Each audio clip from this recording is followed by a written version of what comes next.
Mara nyingine ni bora kuishi na asiyekuwa binadamu, unaweza kusalimika na vingi sana, kuliko kuishi na binadamu mwenzio. Binadamu hana huruma wala hofu kwa dhamira aliyopanga kuifanya pindi akusudiapo kufanya. Binadamu hata ujitahidi vipi kuwa mnyenyekevu kwake na mwema, lazima tu atakuzuru. Binadamu anaweza kukuangamiza bila sababu, kwa kuwa una neema fulani tu yeye hataki kuiona ukiwa nayo. Vifo vingi vya binadamu, licha ya kuwa mpangaji ni Mungu, lakini vina mikono ya binadamu wenzao. Kuna wengi kwenye macho ya kawaida wanaonekana wamekufa, ila wapo hai, wanateswa na binadamu wenzao kwenye kisa cha uchawi. Dunia ina watu wachache sana walio wema, wengi wao wapo kwenye kundi la wabaya, japo hawataki watambulikane kuwa wabaya. Lakini unajiuliza faida ya ubaya ni nini zaidi ya kulipwa ubaya?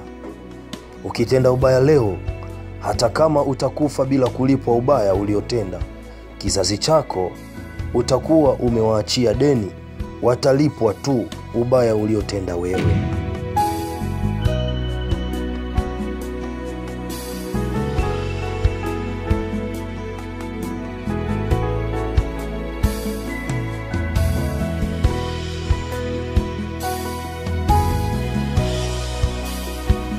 Habari zenu? Mnapiga story 2-3. Ndio. Alafu huyu ndugu yako Muwina muugua sana ndugu yako. Muugua kivipi? Wewe acha. Yaani unajua huyu mtaa wote huyu. Yaani kuna mwanamke ambaye anamugua kama huyu. Kivipi? Unajua kuna katika karne ya 100. Unaona karne ya 100? Kuna mwanamke alikuwa anaitwa Maria.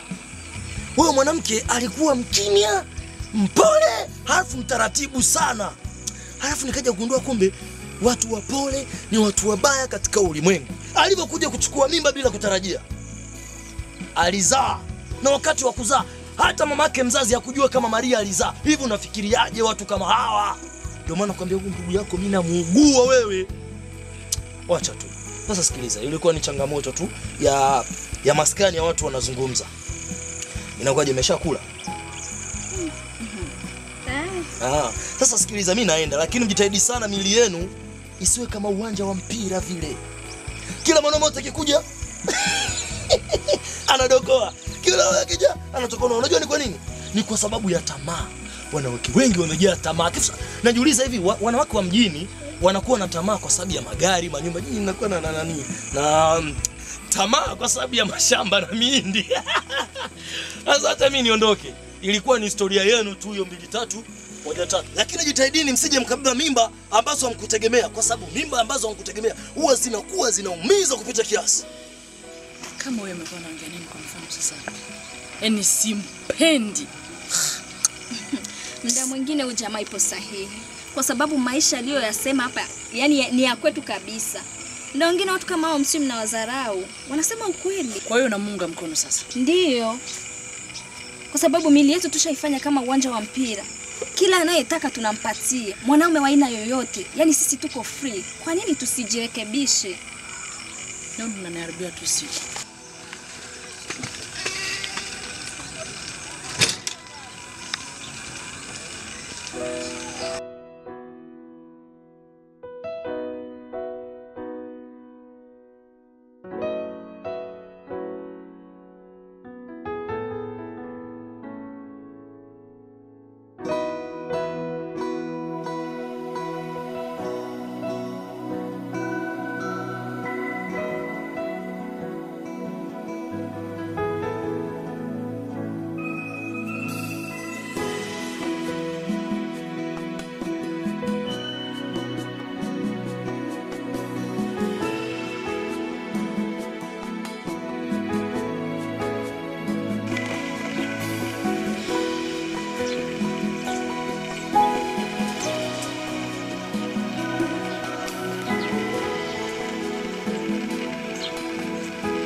Baby,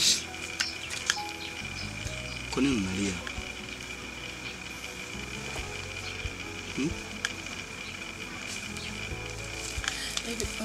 kuniambia kwa machozi yangu hajui yanatoka kwa nini?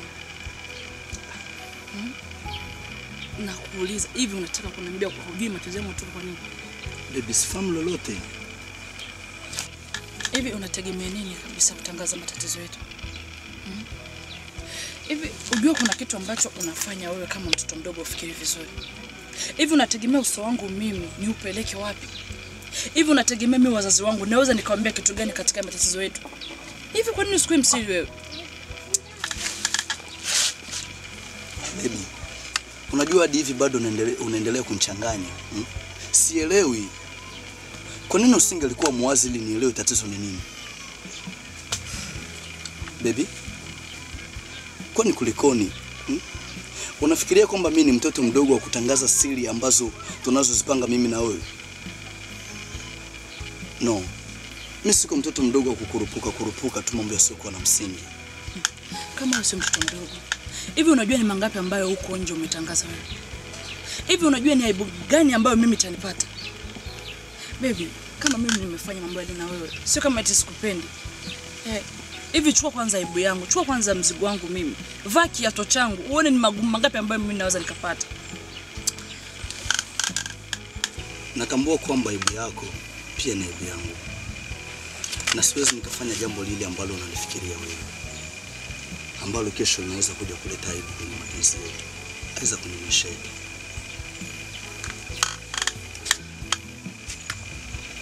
Sijakusudia hivyo.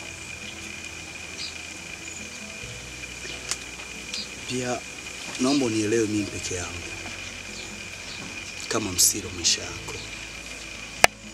Kwa maana na mimi nakuelewa wewe kama msiri wa maisha yangu. Fatuma, naomba unielewe. Siwezi nikafanya hayo mambo.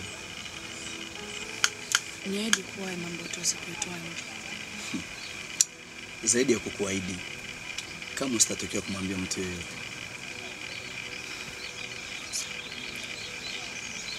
Haya, cheka basi kidogo. Sawa bana, basi mambo usilie tena. Sawa.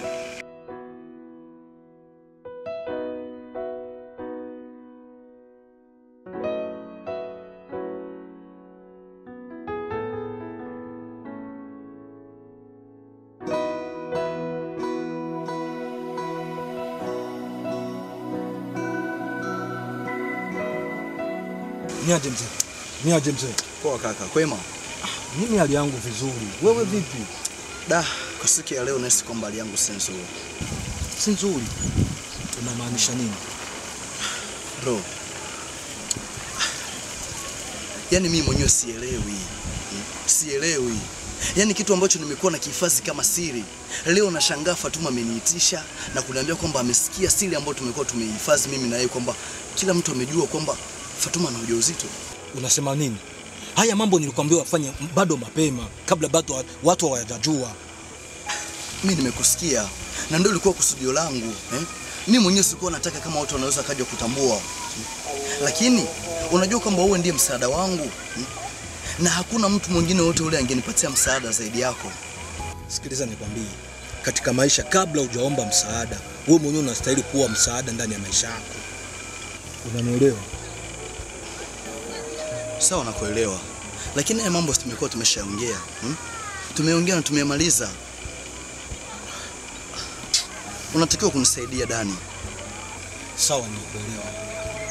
Lakini subiri niangalie cha kufanya na kupitia juu. Haya, nitashukuru sana ndugu yangu.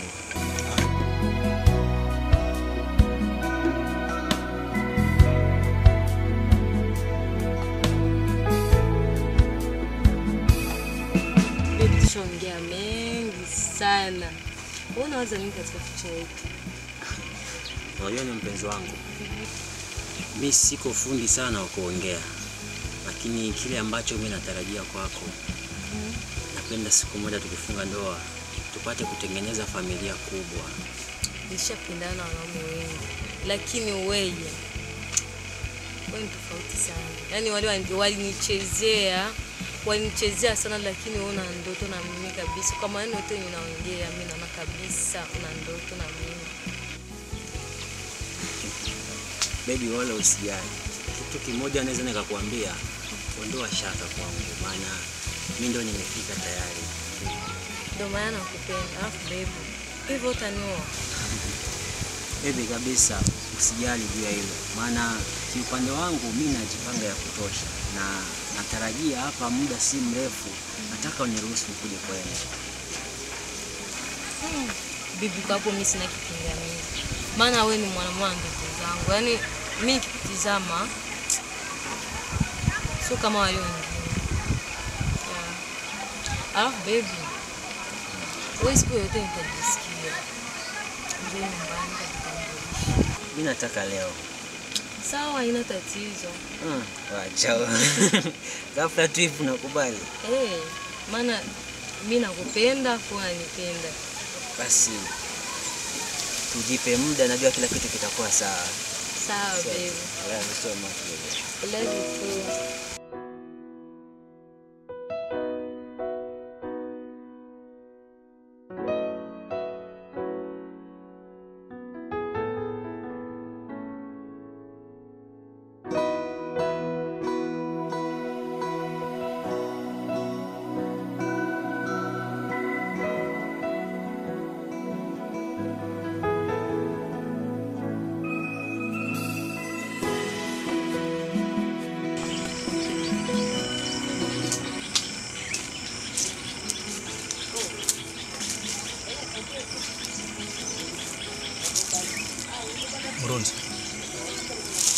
Rondi.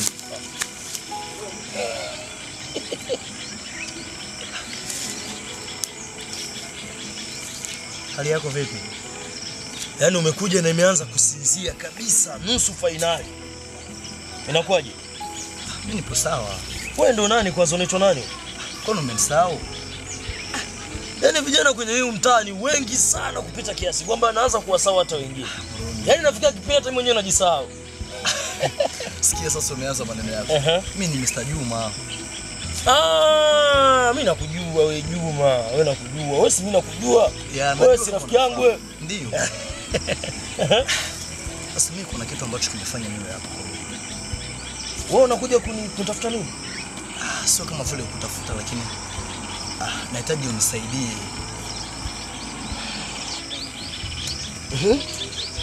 Mrondi, unajua mimi nimeona nisilali na msaada huu najua nitaupata kwako. Kadiri ninavyokufahamu, najua kwamba unajuana na watu wengi sana hapa kwenye mtaa kabisa, lakini mimi na tatizo. Hivi Mrondi, hakuna hata watu ambao umeshasikia kwamba wanaongelea kuhusu mambo ya ujauzito, masuala ya ujauzito. Unajua nikwambia jambo moja, ujauzito anayeuingiza kwa mwanamke ni nani? Si mwanaume? Ndio. Wewe ukija kuniuliza kwamba sijasikia habari za ujauzito, inamaanisha wewe kuna lile jambo ambalo umelifanya, sasa mara moja katika moyo wako umekugonga, unaanza kufikiria labda kuna watu wawili watatu labda wameshagundua hilo swali. Ngoja nikwambie kitu kimoja. Wanaume tupunguze kuebesha wanawake ujauzito, kwa sababu mwanamke ana nia moja tu katika maisha yake, na kila mwanamke kitu huwa anakitafuta sana. Kama Mungu ametupa mikono, inamaanisha kwamba ametupa nguvu ili tuweze kutafuta sisi hela, tukaoe wale wanawake na tuwalete nyumbani kwetu, tuweze kujenga familia. Lakini ninyi watu wa vijana wa kikita, mimi nawaugua kwa tabia yenu mbovu ambayo mnaifanyia wanawake wa mtaa. Mrondi, mimi nimekuelewa, lakini sijamaanisha kwamba mimi nimepatia mwanamke ujauzito. Iweje sasa wewe utakuja kuuliza chakula na una njaa? Basi tuachane nayo. Kuna chakula, kuna wali maragi hapa wakati una njaa? Tuachane nayo, ikiwa hauna tatizo lolote basi nashukuru.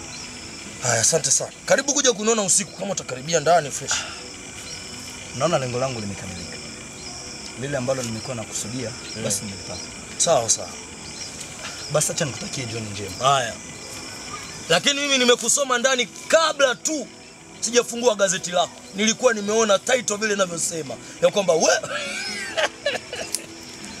ya ajabu sana watu huku kwenye kijiji chetu wanashindwa, nguvu zao wanashindwa kuzitumia kwa sababu ya wende huko wewe mwanakwenda wewe. Hivi dada, mapenzi ya kisasa na mapenzi ya enzi za zamani kuna utofauti gani? Unamaanisha nini? Kuna mwalimu amekuja darasani na kutueleza ya kwamba wanaume wa kisasa sio waaminifu. Lakini nikajiuliza, mbona baba na mama wamedumu? Mdogo wangu, kama mwalimu aliongea hivyo, alimaanisha hivi: msome, msisamanishe sana mapenzi kuliko masomo. Dada, hata kama, lakini mimi naona mwalimu ni mkweli, kwa sababu wanaume wa hizi siku sio waaminifu kabisa. Basi ni hivyo mdogo wangu, samanisha sana masomo, uachane na wanaume. Wanaume sio watu wazuri. Sawa? Sawa dada, mimi nataka kwenda kupika maji. Sawa mdogo wangu.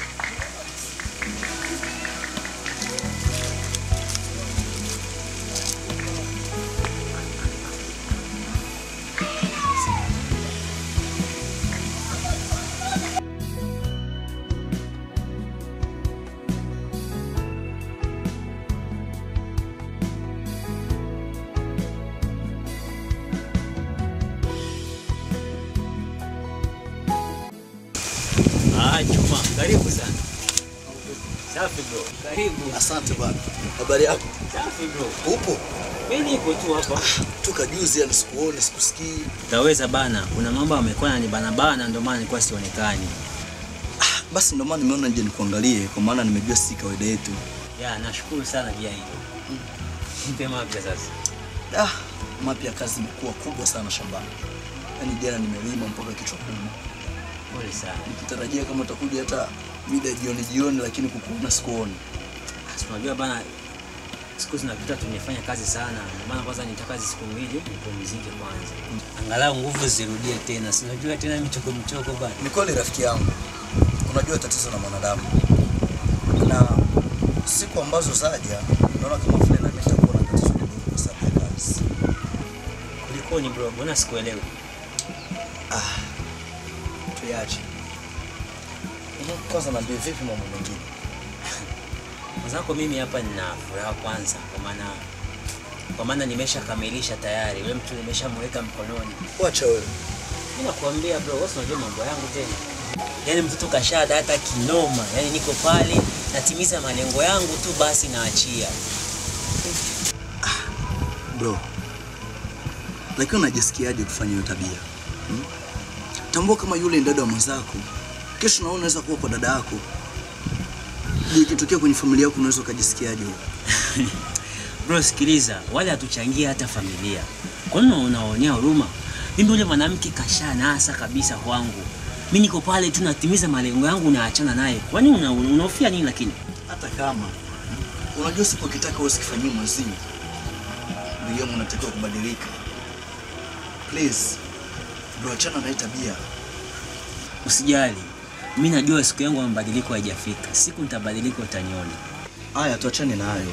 Isije kaonekana na kuendelea kimaisha. Lakini kama nimeyazungumza ni kwa sababu mimi ni ndugu yako. Yaani kama mimi nikuje kuambia uachane na Fatuma utakubali kweli?